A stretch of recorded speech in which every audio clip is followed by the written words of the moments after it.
So hi guys, kakauwi ko lang galing palengke. So mag-unbox tayo ng pinamalingke ko. Kasi namalingke ako hapon. Umalis ako ng bahay is 5:30. Kasi dito sa Hong Kong, pag hapon na yung mamalingke, paubos na yung mga tinitinda. So mura na yun yung binibinta nila. So tingnan natin kung magkano lahat yung pinamili ko. Ito yung bag ko. Kasi wala dito yung amo ko, so bumili ako ng kakainin ko yung ulam ko. Ano bibili ko? So ito yung binili ko. Una is talong. Alam mo to, $8 lang to, yung talong. Mura diba? $8 lang. Magkano sa atin? 7 times 7 times 8? Ano ba yun? By 7 times 8 lang.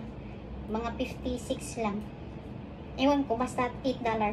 Huwag na tayo mag-convert, basta $8. So, mura na yun ang lalaki yun. Diba? Tapos, ito is sili. Ano lang to siya?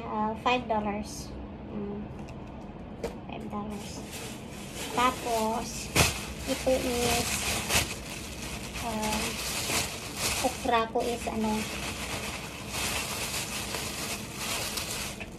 $6 to. Okra ko, $6. Ang dami, oh. Grabe. Oh. $6 lang siya. Oh. Marami siya, diba? Mura lang. Basta hapon ka malingki, mura lang. Tapos, ito, talbos ng kamuti is $4. $4 lang. Diba? At saka, alam nyo, ano pa yung binili ko dito? At saka, bumili ako ng galunggong. Yung galunggong ko, guys, ang dami, oh. $10 lang. Yung galunggong na isda. So, iprito ko ito mga. Galunggong ba ito? Ito siya. So, yun lang. Is $10 lang siya, pero ilang pinaso to? Bilangin natin. 2, 4, 6, 8, 10, 12. 2, 4, 12 pieces. Grabe yun. 12 pieces, $10 lang. Pwede pwede 20 na ano ba yun, yung nilalagay na nila sa tray na isang tumpok is $10. So pag tatlong tumpok is $20 na yung tatlo eh. So sabi ko isa lang kasi ako lang naman kakain, sayang naman.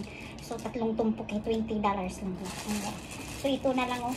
Sa isang tumpok 40 na piraso. Diyos ko, ang dami na. So ito na lang yung ginawa ko. $10 eh. So, yun yung technique sa Hong Kong pag mamalingki kayo hapon. So, ako yun yung technique ko. Hapon ako mamalingki, mga 5:30 para mura na yung bilhin. Para makasave ako. Para pagbalik ni amo, hindi ko nagastos yung pira nila sa pagkain ko ng marami. Nakasave ako. O, diba? So, ito na guys yung pinamili ko. Yun o, isda. $10. So, ang dami.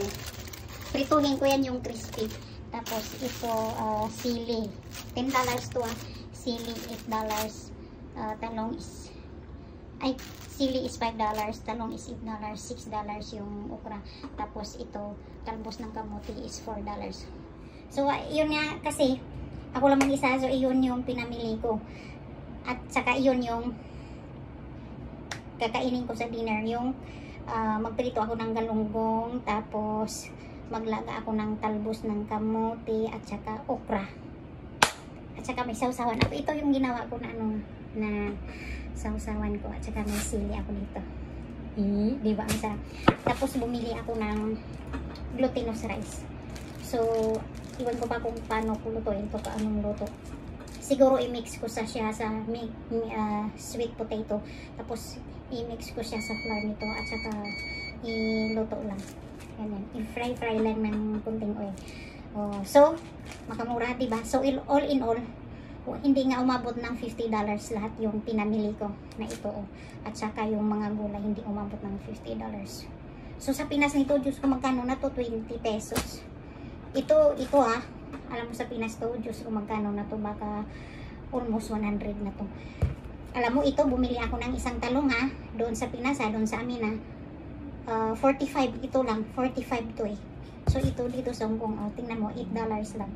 7 times 8 tira na 46 ba yun? So mura dito, no? Kaya mas maganda yung mamumungay sa abroad kaysa Pinas. Kasi sa Pinas, puro korupsyon, mamahal yung mga bilihin. Puro tax, diba? So, yun lang, sharing my tips. Bye!